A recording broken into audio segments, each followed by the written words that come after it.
Fala galera, beleza? Vamos continuar de onde nós paramos.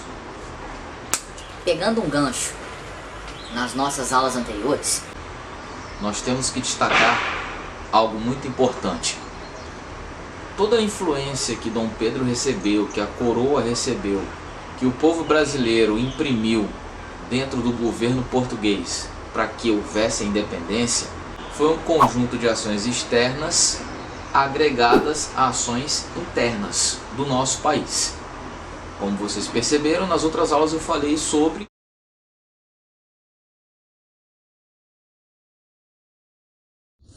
a Revolução do Porto deixou Dom Pedro pirado, como eu falei na minha última aula.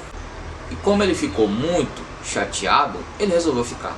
Mas Arthur, ele resolveu ficar só porque ele quis? Não. Ele resolveu ficar porque houve uma pressão interna.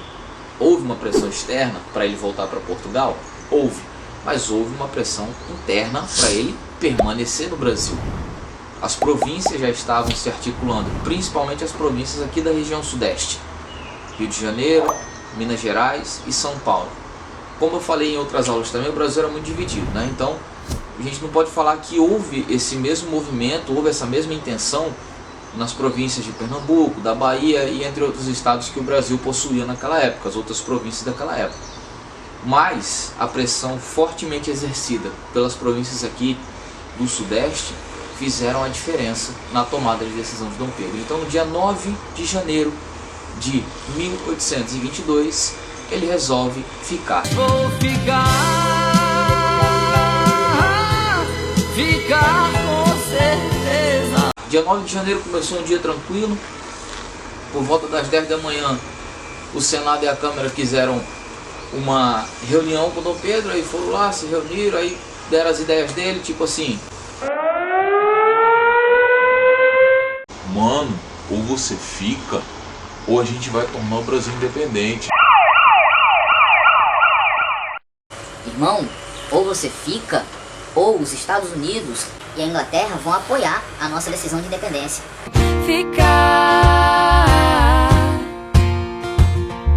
foi só uma articulação para ganhar tempo, porque existia um articulador, existia uma cabeça pensante por trás da independência. Esse cara é o José Bonifácio.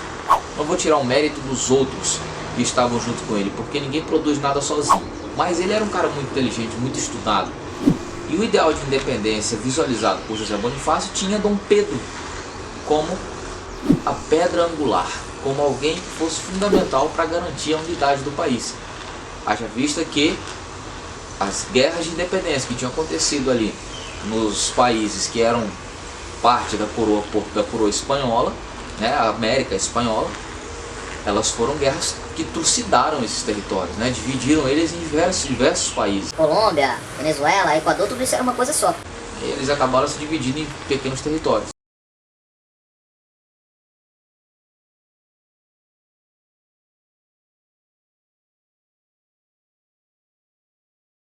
Então, o dia do fico, ele é importante porque foi quando Dom Pedro recebeu o ultimato e deu uma resposta a Portugal.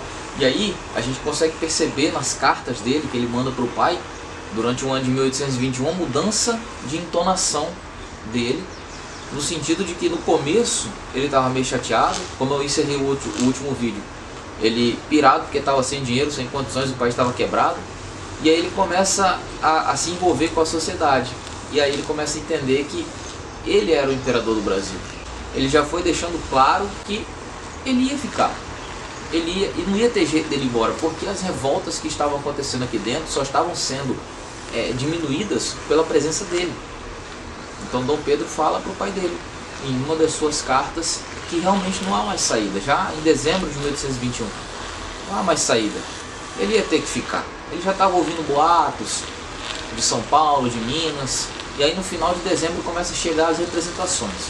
Vou colocar alguns trechos aqui das representações que vieram das câmaras de São Paulo,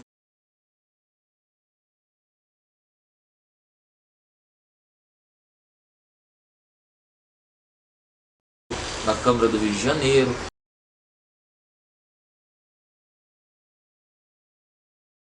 falando sobre a importância do Brasil no cenário internacional, a importância do Brasil dentro da coroa portuguesa e a não aceitação do povo brasileiro de se tornar novamente uma colônia de Portugal. Finalizando o nosso conteúdo, eu posso dizer que a independência ela foi um movimento de conjunturas externas que influenciaram nossas políticas internas, que influenciaram a mentalidade do povo brasileiro, que já tinha uma identidade, que já tinha um sentido de pertencimento a essa terra. O Brasil dividido em territórios hoje, com o Estado soberano, pacto federativo que não permite que os estados sejam segregados da União Federal, não era o Brasil de 1822. Aí o que vem após 1822 são as guerras de independência, aí onde Dom Pedro quebra a cabeça para poder continuar mantendo essa unidade federativa, essa unidade da nação. E aí o Grão-Pará não reconhece a independência, não quer se reportar a Dom Pedro como rei do Brasil, como imperador. Aí vem logo em seguida as revoltas. A Cisplatina, que é perdida por Dom Pedro, que conseguiu sua independência como Uruguai.